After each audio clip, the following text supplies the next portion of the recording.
the Fed knew Silicon Valley Bank was in trouble, had all the tools to fix it, and failed to respond in time. Furthermore, the FDIC's recent self-assessment on how Signature Bank failed on its watch was deeply alarming. I'm particularly concerned about the acute shortage of bank examiners at the FDIC. Chair Grunberg, Vice Chair Barr, I have questions for both of you today, but since I have several and limited time, please keep your answers concise and specific to 20 seconds. I will interrupt to keep things going if needed, and we can follow up if we need to. So first, for Chair Grunberg, let's start there. My understanding is that examiner staffing is measured in hours, and that the New York region, where Signature was based, particularly struggles to recruit and retain qualified bank examiners. If the FDIC's New York region is understaffed, this may not be an isolated incident. Are you confident that other banks in the region are being adequately supervised and examined? I believe they are, Senator. Since you are able to set your own budget, I'd like to know what you're doing to fix the issue in New York and in other regions where it exists. I believe your staff is briefing my staff on this issue. I look forward to following up after the briefing. Now, Vice Chair Barr, it's good to see you. I was pleased to see you acknowledge the need for cultural and operational changes at the Fed, but the report was light on details. I recognize you're on a tight deadline, but now that the report is public, it's time to get specific with our goals, roll up our sleeves, and get to work. With respect to cultural and operational changes at the Federal Reserve, how are you defining success? I think we need to have a workforce that's agile, that acts quickly and acts forcefully to prevent these kinds of problems in the future. And how fast will you achieve that? I think it will take time. I think cultural change is difficult, but I've started that work already and I'm committed to getting it done. But you have no timeline. I do not currently have a timeline. That's the next step in the process after the SVB report was released, was to develop detailed work plans. And I think that's what we need, are specific metrics, rather than just a focus on outcomes, which say more about a business cycle. What we're interested in is a well-designed regulatory process. So here's a metric. Turnaround time is a problem at the Federal Reserve. The examiners found serious problems at Silicon Valley Bank, but the regulators were fatally late in responding. So following an examination finding, what is the median turnaround time for a Fed regulatory response? Senator, I would say the bank was fatally late in responding to the supervisor's concerns. And when they were late, the supervisors did not escalate fast enough. The timing depends on the precise nature of the finding, so I can't give you an answer that would be generalizable. Happy Thursday, friends. Several Democrats in the Senate are urging for President Biden to take immediate action and tackle the debt limit. They have put forward a new solution to prevent a debt default, but it may require a minting of $1 trillion coin. Analysts say that this could cause inflation to rise. My friends, please make sure that you watch until the end of this video, as I'll be going over all of the latest news. Also, tomorrow, I will be announcing more winners for the Walmart gift card giveaway. If you'd like to enter the weekly giveaway, friends, all you have to do is click and like several of my videos and then comment below the keyword of each video that you watch. The more videos that you watch and then comment on, the greater your chances, my friends, of winning the giveaways. Some Senate Democrats are circulating a letter urging President Biden to prepare to invoke the 14th Amendment. This is to lift the debt ceiling and avert default on his own without an act of Congress. The emerging letter is a sign of growing progressive dissatisfaction with some aspects of the legislative negotiations, like Republican demands to impose tougher work requirements to receive federal benefits. The letter is being led by Senate Democrat Tina Smith, as well as Senators Elizabeth Warren, Jeff Merkley, Ed Markey, and Bernie Sanders.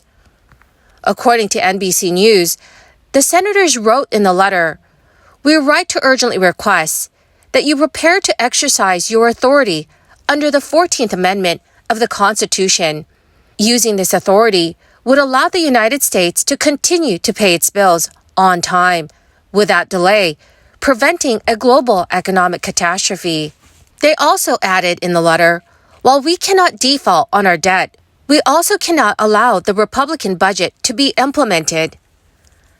This letter, which is still being circulated for signatures, comes about 2 weeks before the June 1st deadline, which is set by the U.S. Treasury Department for Congress to act or risk breaching the debt limit. Senator Bernie Sanders said in an interview today, "The message is, in a time of massive income and wealth inequality, Congress cannot balance the budget on the backs of the children and the elderly and working families and then force kids to go hungry."